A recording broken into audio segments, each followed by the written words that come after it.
If you're just tuning in, we're here at Gay Latino, Los Angeles, a screening of Jonathan Menendez's documentary. We're so excited to see who comes out today and who joins us on this red carpet. There is a red carpet down below, as you will be able to see when I tilt. Can you see a little bit of it? Yeah. And we'll be interviewing some of the people that are in the film and anybody that decides to join us tonight. We'll be asking a few questions throughout the night, particularly around the film, particularly around also who's here and why they're here. And I am also very interested, as the host tonight, I'm very interested in finding out what people's visions are for the future of Los Angeles, for the LGBTQ community. So I hope that some people can offer their insight and visions and dreams regarding that. So if you're just tuning in, thank you for joining us. We're here at the screening of Gay Latino Los Angeles, a documentary film by Jonathan Menendez. We will be interviewing some people shortly as soon as they arrive for the red carpet. And hopefully we can get some thoughts around the film and around the themes that we have in the film. If you joined us, I think Nelson, I think that's you. If you got a question, you can go ahead and send it again. Welcome to Gay Latino. Your host is Victor Vasquez. Did we have a question? I thought Nelson had a question, but maybe he got shy. Don't be shy. Nelson, hi. Thanks for joining us. Did you have a question? No question. All right. Fantastic. Well, Nelson, thanks for joining us. I hope you enjoy yourself throughout the evening. Let us know if we can do anything to facilitate this experience for you. I'm going to try and interview this photographer right now that's actually taking some great photos. And I'm going to see if she can join our Google Hangout. Perfect. Hi, what's your name? Do you want to come in? No? All right, she does not want to be. Why is everybody so shy today? I think it's because it's before 6 o'clock and it's before cocktail hour, so yeah. For some of us. Happy hour for me. Awesome. All right. Let's see if I can get some people out here, okay? Just a second. So actually we have a Google Hangout happening right now. And if you want to just wave hi. I'm actually going to hand over this mic right here, and I'm going to ask you a question. You want to step in?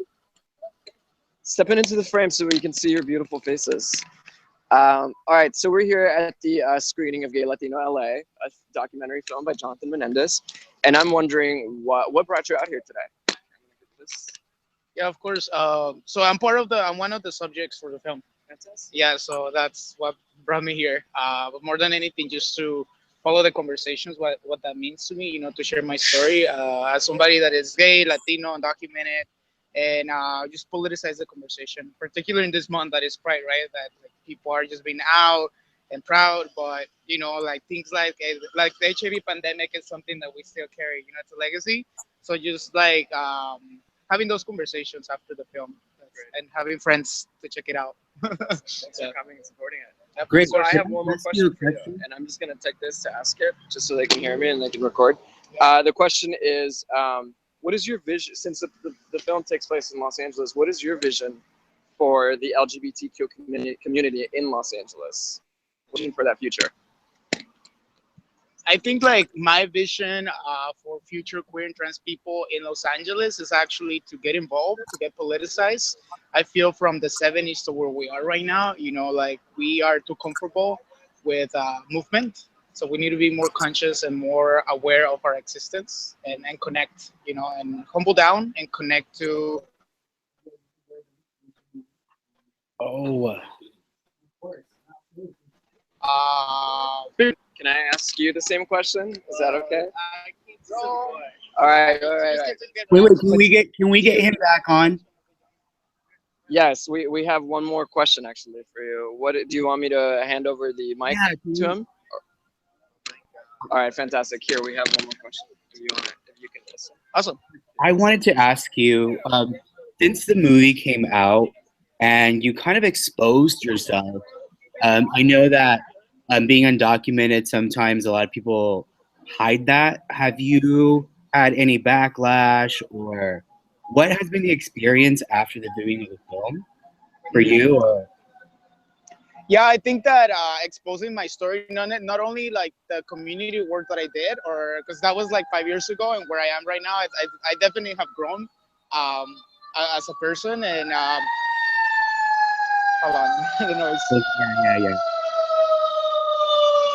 And in regards of my immigration status, I feel that it's something that gave me the power not to hide anymore. And ever since then, it's been uplifting. It's liberating, and it's a reality as well, right? So living with that reality, it's a complete different thing. Um, I still have the same struggles that I did 5 years ago. I sometimes that people can't hire me. Well, now that I'm getting my life together with my social and all of that, my status is shifting. But the criminalization is still happening. Like whenever I go to a bar and I don't have the proper identification, sometimes they discriminate against you. Not having a degree, that continues to be discriminating in the work that I do. Because people want to have some academic background. And I also feel that like exposing the realities, right? Like I share like my ratchet life, like drinking, and that's something that we're being perpetuating in the gay, particularly with gay men, right? That you have to have like this particular I would say way of healing, and this is more systematic, right? This comes from generations before us. So just being able to heal from that and learn what is it that like alcohol in the queer community, like how come it's always something that gets us together, but we don't talk about like what are healing ways, to get rid of that or support people that are trying to like quit drinking. That's something that I tag along right now with my learning and my growth, as now an adult, like the responsibilities that I have for my body, the responsibilities that I also have with my community, to understand that discrimination is it's something that is interconnected. I well, don't know if that, yeah. that's a great answer. I want to thank you for really sharing your story. That I know that it kind of a lot of people are very hush hush about. So Oh, thank you. it's like that's a really brave thing to do, and I wish you the best, and I hope that all things work out for you and whatever your immigration status will be. Awesome. Thank you so much. So, Thank you so much. Thanks for joining us. All right, we'll see you inside. Bye. Well, that's what's kind of a story. If you All want to right, so continue hearing the go ahead. rest of the story, you can go to the link that's to the left or to the right, and then you'll be able to watch his entire story, and Jonathan's movie. So back to Victor. Fantastic. So there we just had a great interview.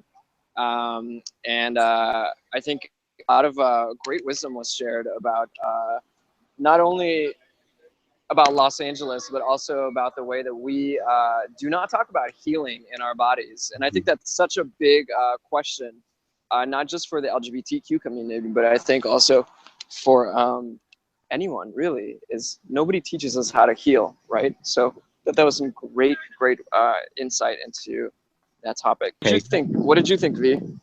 I thought it was kind of like a really brave story to tell. At least in my circle, it doesn't, people look very down upon people who aren't here legally. And I do see the discrimination all the time. So I think it's really brave for him to tell the story.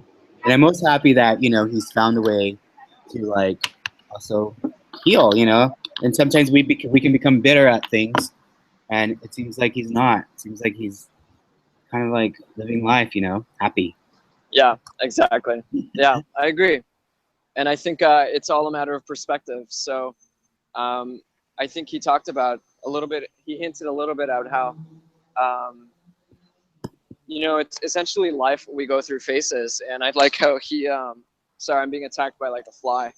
Um, I liked how I really enjoyed how he called it out, and he said that, there was this ratchet face, right? Yeah, I like And I like how he used that word. And also that we are exploring the way that we use alcohol, right? And that alcohol brings us together. And that's very much a reality, but it's also about how do we talk about the other things that are holistically engage us in community, like,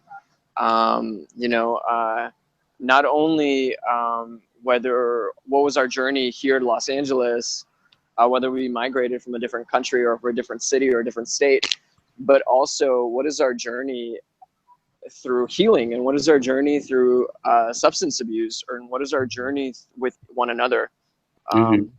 So yeah, it's great that we see a lot of people, you know, going into drugs. And you know what, and that's one of the good things about AHF, that they're here to help.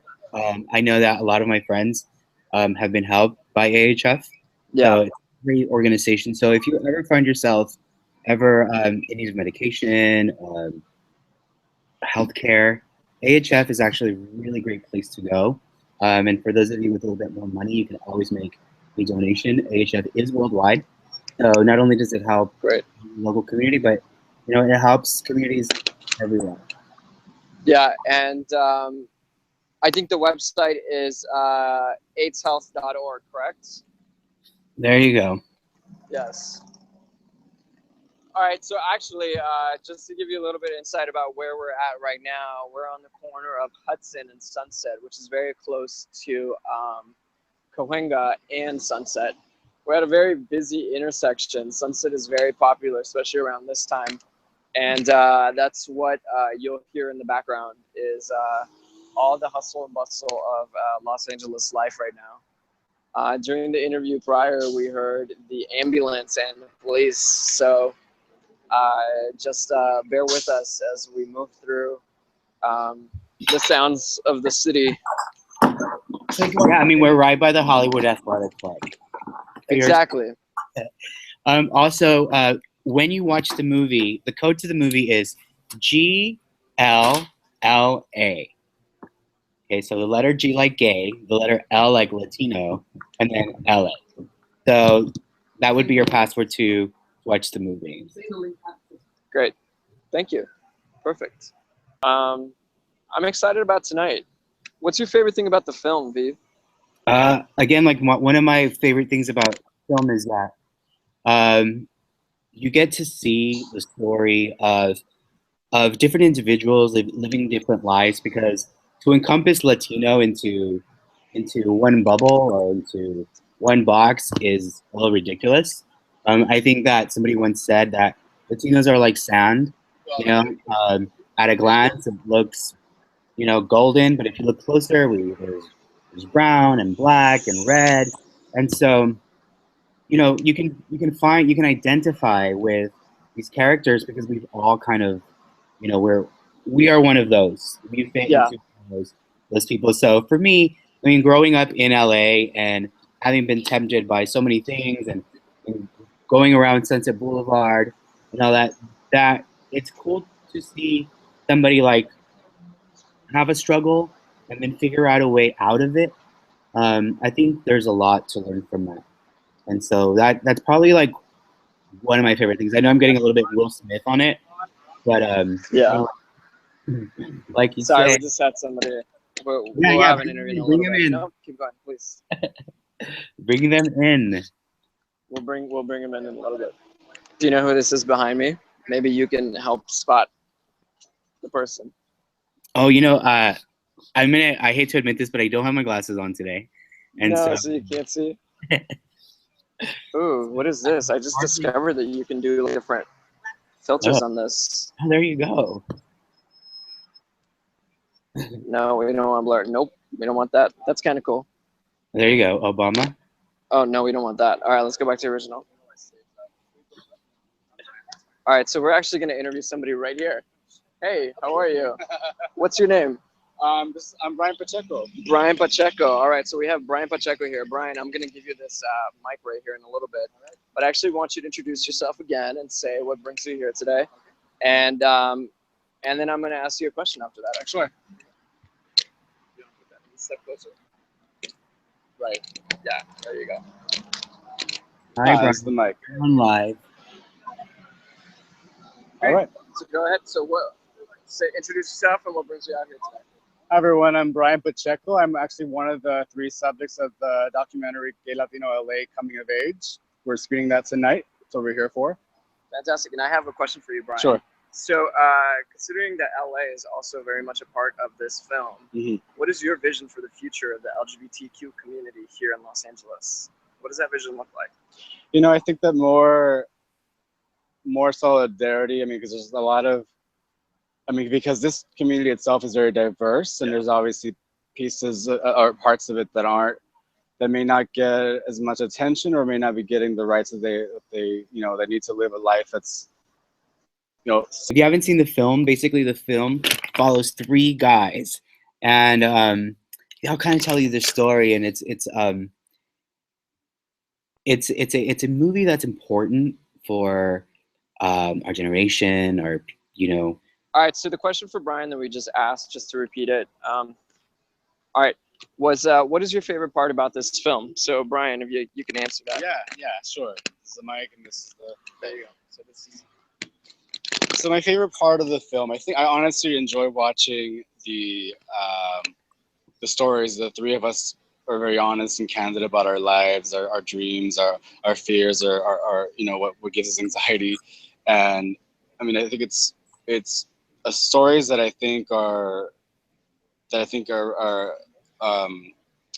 touch people's lives, that can really go beyond borders of our identities, and really, and they speak to our gay identities, but they also speak to, you know, people who may not be gay too. I think that's what I love the most about it. And also seeing the city of LA in a way that isn't normally seen in films, whether mainstream or independent, maybe independent ones, but at least in mainstream ones, you don't really see that. And I think that that's what I really loved about the film. Fantastic. Hey, Brian, All right, well, there you have it. Thank you, Brian. Wait, Brian, Brian. Yeah. Do you have one more question? Yeah. Your aunt owned the hair salon on Santa Monica. Yeah. So you know, it's when I was watching this film, I also grew up around that area. So, what, you know, being that your aunt's shop is no longer there, do you feel, are you still in Silver Lake, or? You know, actually, I am. I happen to live, you know, not far at all from my mom, and she's still, my mom and my grandma still live there. My uncle lives downstairs from me. Uncle, who's my grandma's first cousin. You know, we're still there. A lot of my family's still there, but you know, actually, my mom and I were just talking about this today.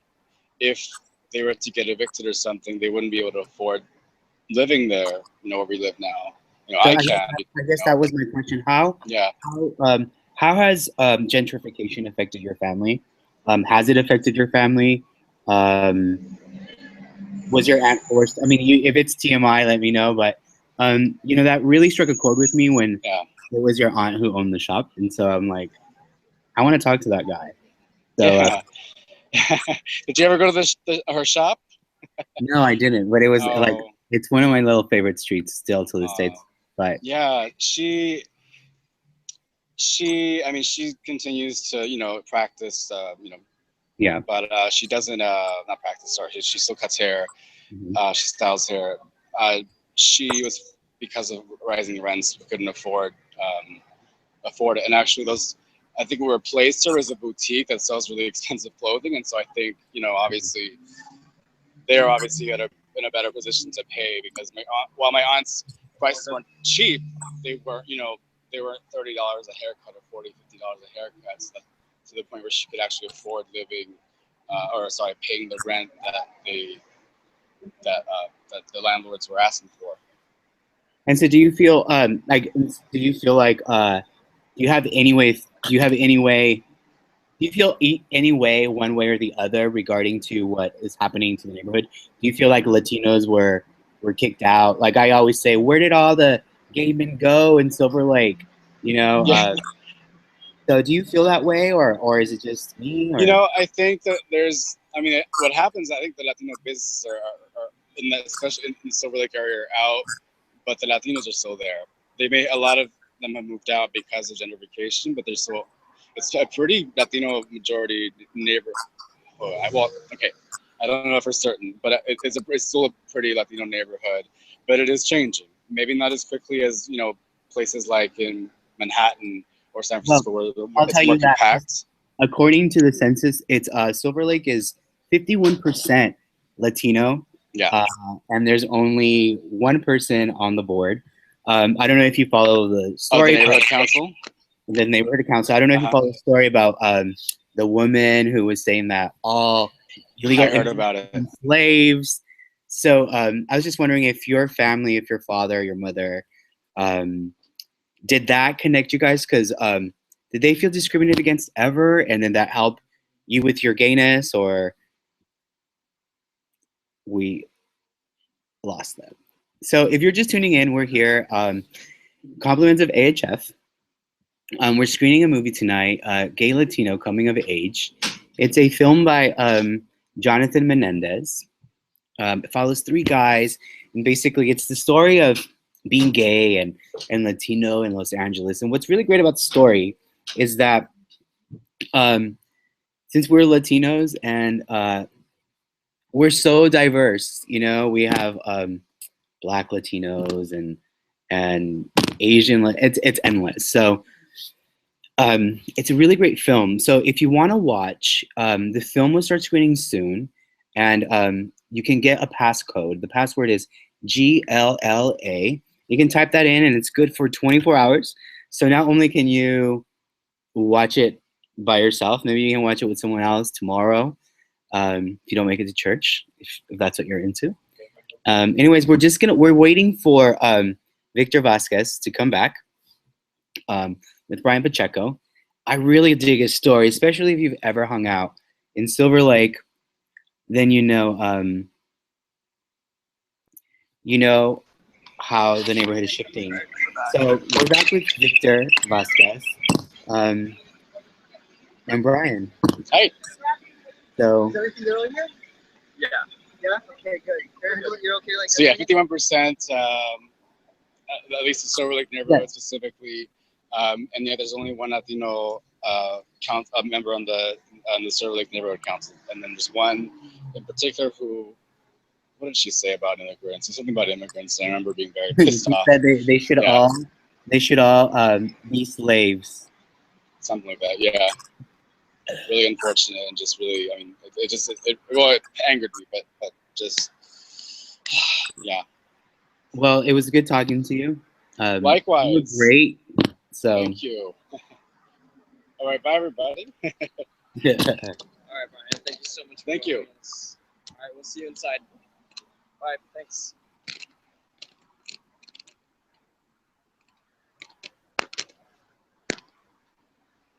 All right. his Great. family has a really great story, I have to say. So. Sorry, say that again, V. His family has a really great story. Oh, yeah?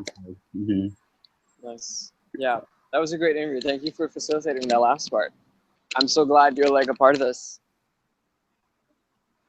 I'm glad you're a part of it. Well, great. I mean, it's nice to be out here right now. So Victor, what about you? Like, what's your play? What's my play? What's my story? Yeah. Actually, can we interview Jonathan's parents? Is that okay? Of course. I think everybody All right. knows Jonathan's parents. We're gonna get Jonathan's parents after the photo shoot that they're about to have right now, and then we'll get them in. So in the meantime, I can tell you a little bit about me. I am from Los Angeles. I was born and raised in South LA. A little Spanish-speaking boy. Growing up in a Spanish-speaking home. Both my parents are immigrants from Mexico. My dad is from Guadalajara and my mama is from León. And I didn't learn English until I was about 7, but let's pause on me and let's meet the parents that produced this fine artist that gave us this film tonight. So, hi, how are you? Thank you for joining us. And of course you're here to support your son, right? Of course. Great, and here we are in the cyber world where we are filming and hanging out on the red carpet. So if you can pass this around, we're going to introduce each other. My name is Victor. Good to meet you. What is your name? Doris. And you are? Edwin. Okay, so the mic is going to be here, so you can just talk towards it. But you could also cuddle up in front of the camera. So Yeah. I want to know a little bit more about when you knew Jonathan was a filmmaker, or when you knew he was a storyteller. Yeah, you can tell. I can answer tell. the question. Well, I think it was like when he was in 3rd grade or 4th grade, he had a project for school. Uh-huh. and he did a little movie called Moses. So he did a movie when he was in yeah, in 6th grade. yeah, we helped him out. Third or fourth grade. Okay, Yeah. Third or fourth grade. Yeah, I think so. And what was Moses about? Our Bible story. Got it. Okay, yeah. Wow. So did he do the filming with the camera? Where? Right. Yeah. Yeah, the old type of cameras. We still have those cameras. Oh, really? They don't work anymore, but Yeah. we keep it as as a memento. So what about this film? What do you think about this film? What is your favorite part about the film?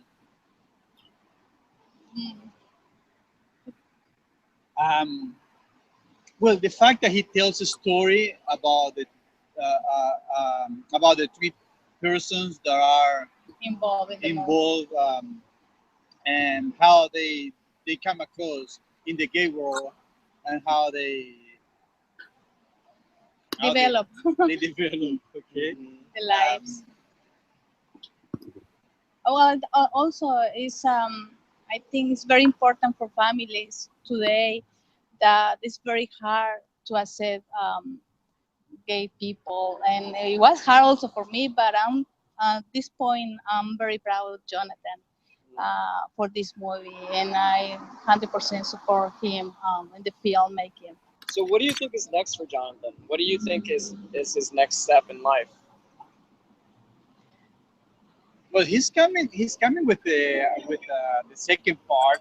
We call it the sequel, or the CD, and yeah, that's he got a lot of footage on the first movie, and he came up with a lot of new material. Great.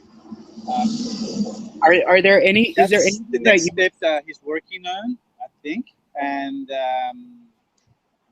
from there on, I think as much as we can expose, so he can expose the movie. Yeah. We will support him all the way to expose the movie anywhere possible. Fantastic. So I think it's something that it can go actually probably globally evenly. Right now nationally will be good. Yeah. But it's the way that our society is, I think globally will make a great a great impact in the world. So I think V had a question. V, did you have a question? Yeah. So, Mom, I am just in awe of how supportive you guys are of Jonathan. Some people don't have that like you. Is there anything that you've maybe learned about yourself, or that you would maybe want to share? The question is, what did you learn about yourself through this process of experiencing it with Jonathan? And what did you learn from that process? I learned that being a father is a tough thing to do. Supporting him and seeing him grow, and the changes that he went through at the beginning, the hiding part of his sexuality, it was hard for us. And as we talk more and more into, and as time went by, I came to the fact that it's natural. It's a natural thing, as it is now, and that accepting it, wasn't a bad thing. And right now, I feel comfortable saying it. There has been times that I start saying, when I'm talking, my son is gay, and so on. I keep on going on the conversation. At the beginning, it was kind of it was hard. It was hard to say that. It was hard to say, but now that I started saying it, it's easy on me, and You let it go now. Yeah. It's fine. Yeah. What did you learn, Mom? I love Jonathan very much, and he's my son. And I think whatever he do and he feel comfortable with that, I think it's okay with me. As I say, it's my son, and I love him forever. And it's okay. Great. Well, thank you, Mom. That's a great answer. Good Yes. job. Thank you, Mom and Dad, for that. And And thank you for joining us on Google Hangouts. Thanks, B. thank you. All right. Enjoy the show tonight. Thank We'll you see you very much. inside. Okay. Thank you. So there you have it. That was a great interview with Mama and Papa Menendez that we were so blessed to have right now on the red carpet for Gay Latino Los Angeles. That was Jonathan Menendez's family. And I think it was beautiful to have that expression of love and gratitude for Jonathan right before tonight occurs. Yeah. Some parents Yeah. wouldn't have it. And so I'm always so grateful that there's people like that. Exactly. It's important, you know, for other Latino moms to hear other Latino moms talk about their experience with gaiety. You know? Yeah. Yeah. Agreed. So I'm Carlos Cotano and working for AHF and a pharmacy sales representative for the U.S. Western region. And I'm here to support, you know, our colleague who is presenting our, you know, this movie, and so excited about it. And I know it's gonna be great. Fantastic. So I have a question for you. Yeah. So my question is, this film documents the landscape of Los Angeles, and we follow three men throughout their journey. What is your vision for the future of the LGBTQ community here in Los Angeles? I think we are really on the right direction in Los Angeles in regards of the LGBTQ community. As far as we express ourselves, as far as we support each other, I think we are moving in the right direction. And Los Angeles is the land of angels, so Yes, we are yes. angels. That's right. So what is your favorite thing about Los Angeles? People in general, People? you know? Yeah, and the ability to perform and do whatever we do, you know, like whatever our hearts tell us to do, we can do it. That's why we call the La La La Land, right? Yeah. Nice. V, did you have a question? Well, listen, thank you for all the work that you guys do, that AHF does. Is there a link where people could go and get help from AHF, or can you tell us a little bit about the programs or how AHF, besides sponsoring something so wonderful as this? Well, sure. You know, there is plenty activities that people can join us at AHF. We are in 37 countries, right? And I don't know how many cities, to be honest with you, but we take care also more than 400,000 people around the world. So that give you the spectrum, you know, the ability that we have to do things with people. We had several programs here at AHF. We have Impulse Group. We have also healthy relationships. We have L.O.U.D. We have many other things that you can do. If you wanna, you know, you wanna check a little bit about what we do or how you can get involved with AHF, just go to www.ahf or aidshealth.org and then you can find more information about how you can get involved with. But for sure, you know, there is always something that we are doing. You know, we are doing things here and there in different cities, different parts of the world. So you always, you know, are gonna get bored with AHF. You're gonna always have fun. Again, thank you for all the work you do. It's pretty awesome. Well, no, this is because of you guys, you know, because of the people that are in the other side, and we want to be the light, you know, for the people who has, and also the voice for people who has no voice, right? Perfect. Great. Thank you. Thank Cool. you so much for joining us. Okay. For the interview. Have fun inside. We'll see you inside. Thank you. Bye bye. Got it. So Michael, so you Hi, Michael. How are you? I'm Victor. Good to meet you. Oh, I just try to go. We're live streaming, so if you want to just jump in the frame, I try to go a little bit far and I almost knocked it out.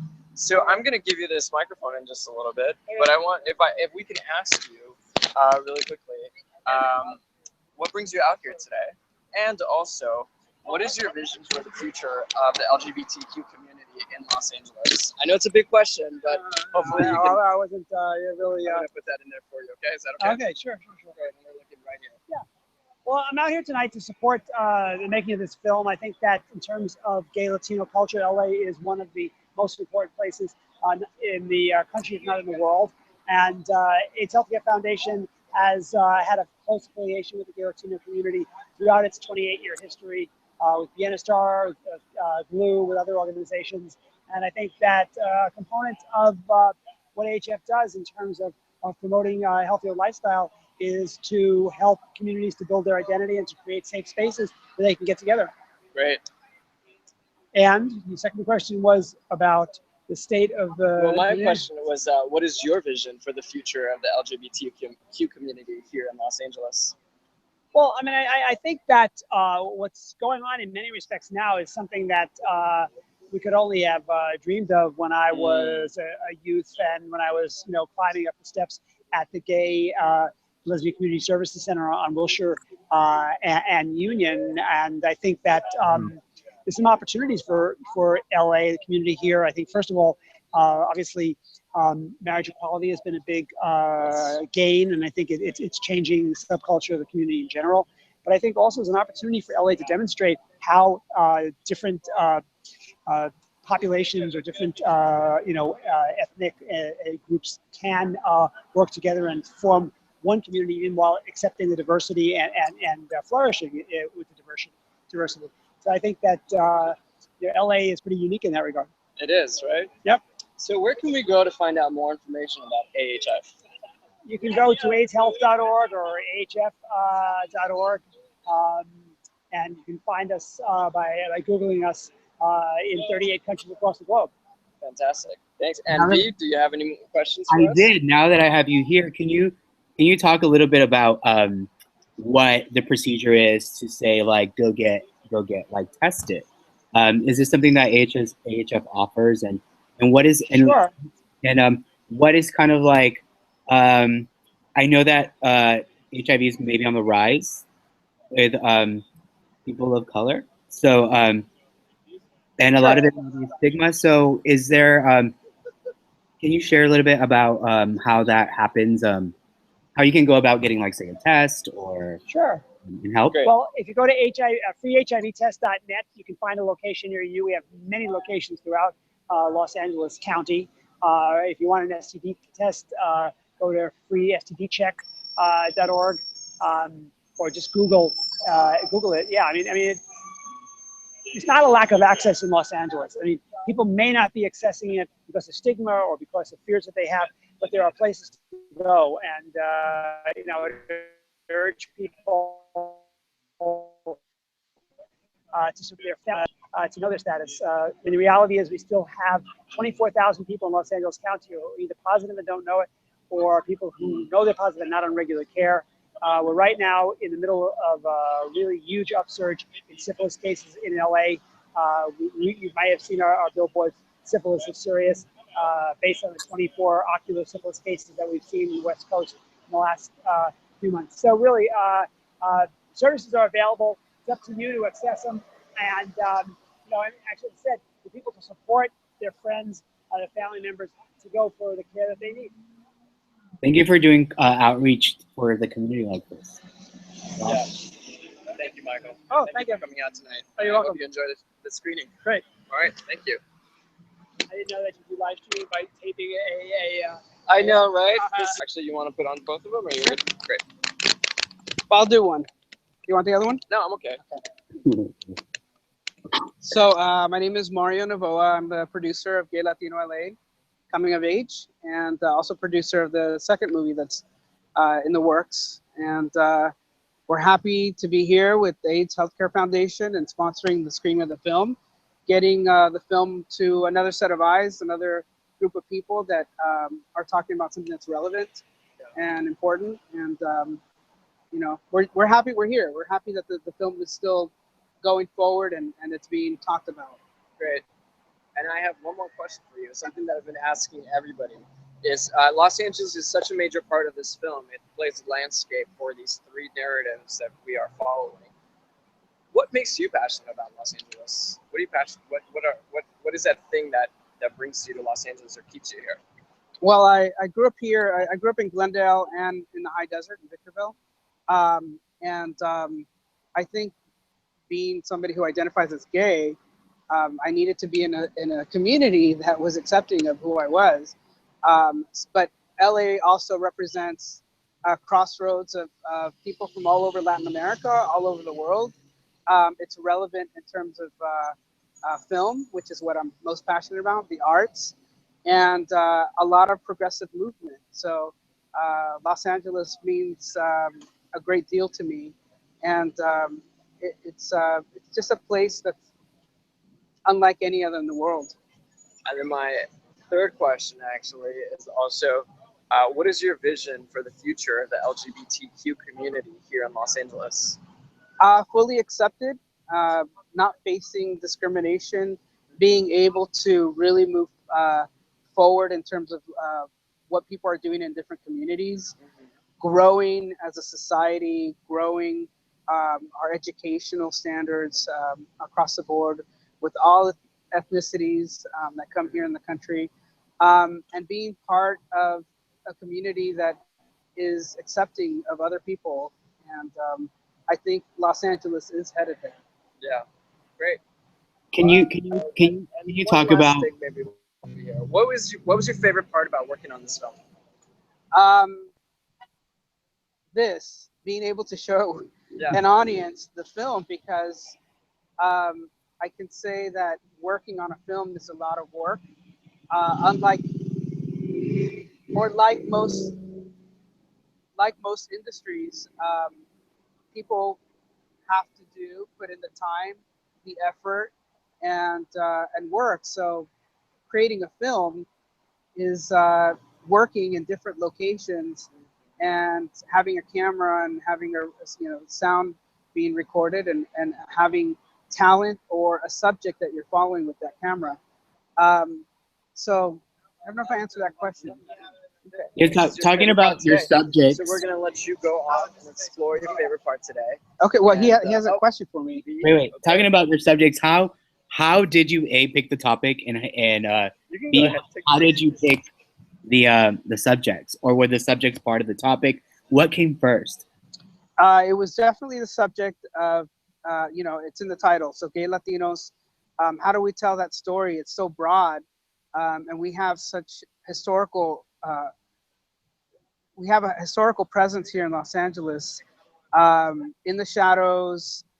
So there were a lot of topics that we could have reached out in regards to being gay and Latino here in LA. But when we started to put the story together, it wound up being a lot of chapters of different stories, and we found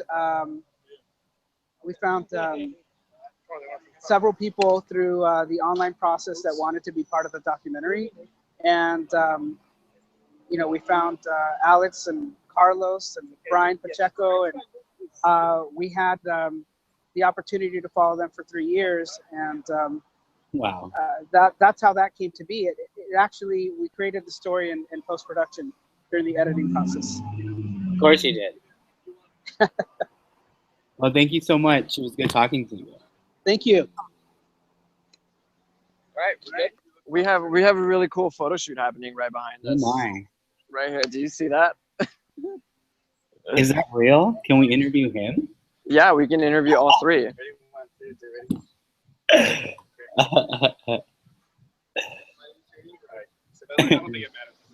Okay, so we're gonna.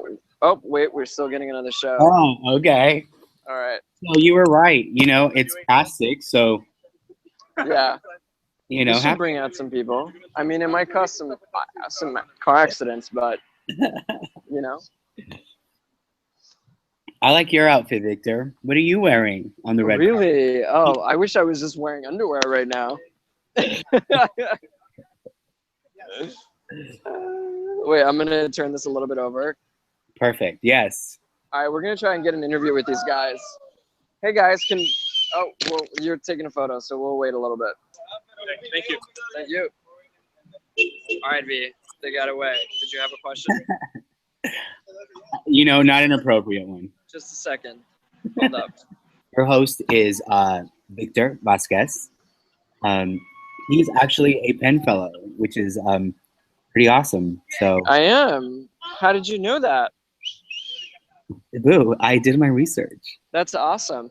Yeah, I did the Penn Fellowship. I really advise it to everyone, or I really recommend it for everyone, specifically for my fellow Latino writers. We got to get in there.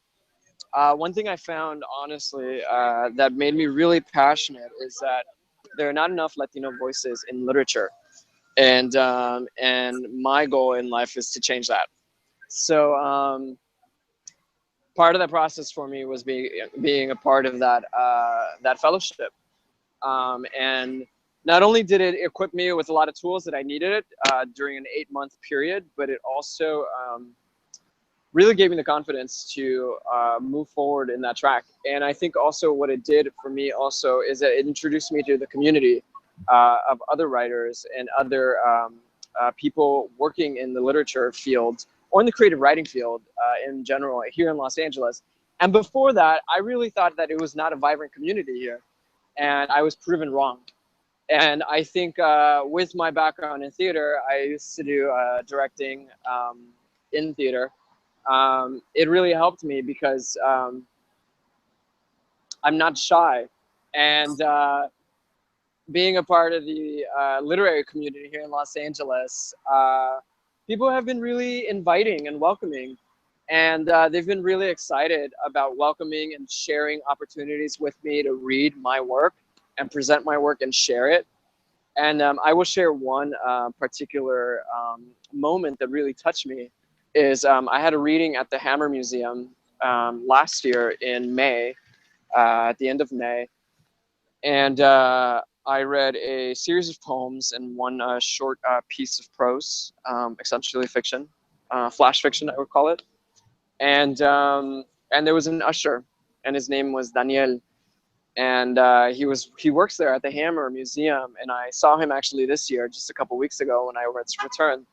And at the very end of the event, because my work has to do a lot with exploring this question of reproduction, specifically amongst, or a conversation that really takes place amongst gay men, is that rare conversation about how are we going to be fathers, and how are we going to do this, and which route do we want to take, and do we want to take that route, and if so, how do we hold each other to task with that.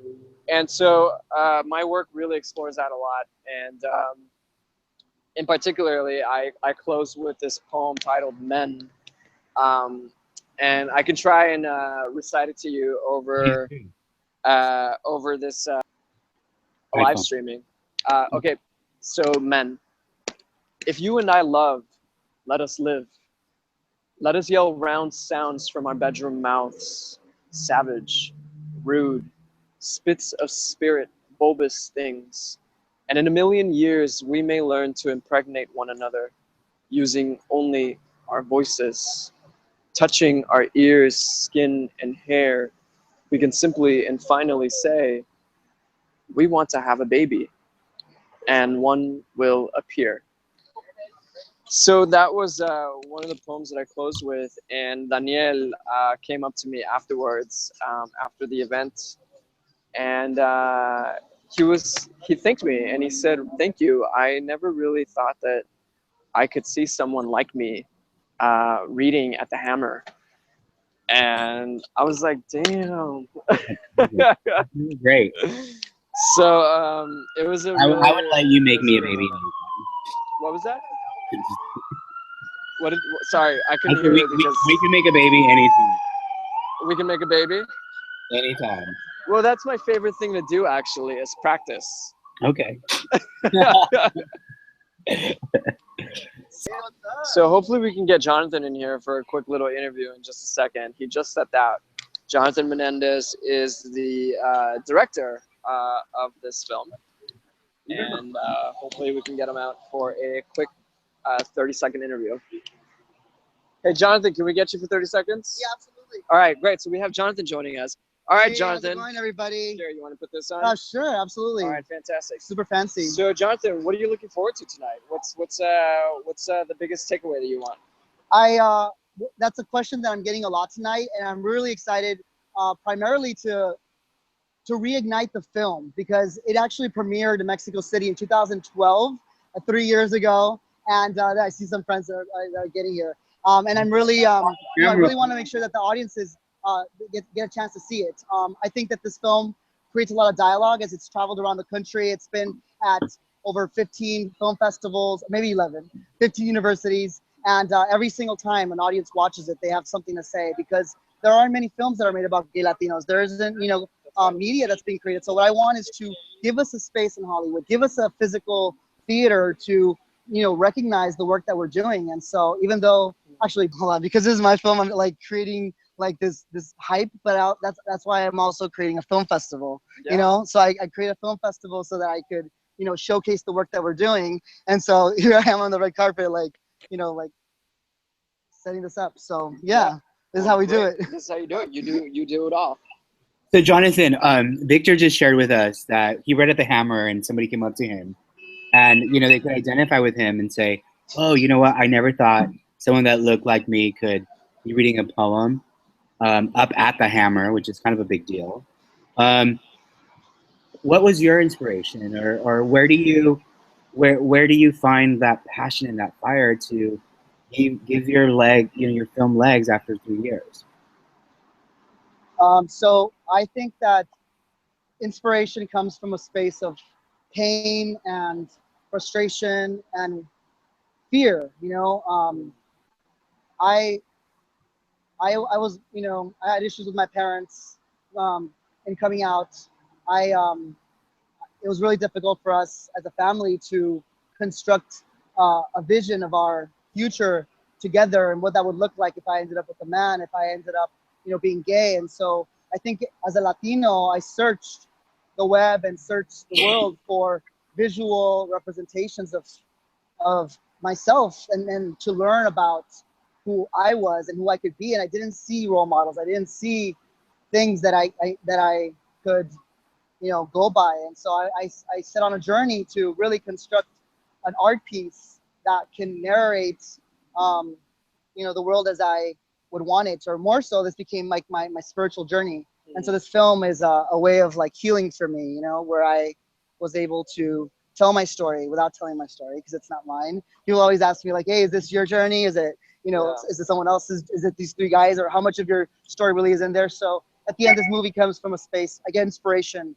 from a space of, frustration, trying to construct family, trying to really, become one with the world around me, and really shape the world around me to be beautiful and represent me as a Latino, and to represent Latinos in some way, shape, or form. So what do you tell that kid that's like surfing the internet, trying to find a representation of himself? To watch the movie, to really make their way out to events that represent themselves, to grab their cameras and start using video to tell their stories, and to do so creatively, consciously, not just record yourselves eating food, picking your nose, recording your friends doing silly things. Don't just record your rants and record that as a form of art. I think that there's so many ways that we can creatively do that, and or come to me, hit me up, hit up this guy right here. We want to change the world. We want to make things happen, and that's why we do what we do, I think, right? Do you agree? Yeah, I think it's like you said, you touched on it earlier when you said that it's important to tell stories, but it's also important to share stories amongst our community, because I feel that we can, it's almost like montaging, right? It's you are not telling your story through these three narratives, but they're very much a part of you, just as much as they're very much a part of me, and just as much as they're very much a part of you all, is that we are montaging all these narratives on a continuous plane every single moment. And we will, and I think it's important to keep sharing these stories. And for me, I think that's quite the intimacy of being intimate, is that even when you are in bed next to a man, or you are standing next to another man or someone else at an event or anywhere, how important it is to talk and to... We have stories to tell, and sometimes Latinos don't find funding for things as fast as others, but we do. We actually do find funding. So I let me shift that, because media, or is it media messaging? we are finding money more and more every day, and we need to really believe in ourselves and really learn the craft of filmmaking, of video making, of art making. And we're a majority, you know, in many major cities throughout the country, a majority of minority. Anyhow, I think we can. I know that we can really begin to shift the landscape of our people as gay Latinos, as queer people of color in this country and throughout the world. As a global video community, as media makers, as art makers, I know for a fact that we have the tools that we need to create the change that we need to see in the world, and we just need to start doing it and support each other in those ventures. Yeah, I think that the beginning of your movie was really awesome because there's a warrior in there. And that's where we come from warriors, right? Absolutely, absolutely. We fight and we win. Yeah. Well, there you have it. We have a great interview with Jonathan Menendez. Thank you so much for joining us. Absolutely, thank you. You're much wanted, or very much wanted. Yeah, the movie's about to start. So we're gonna get you inside before. Thank you so much for being here. Appreciate it. Jonathan. All right, for sure. All right. Okay, so we just heard that the movie's about to start. So actually, I wonder when I should go in there. I think you should go now and bring me a drink when you come up. All right, I'm gonna go in there and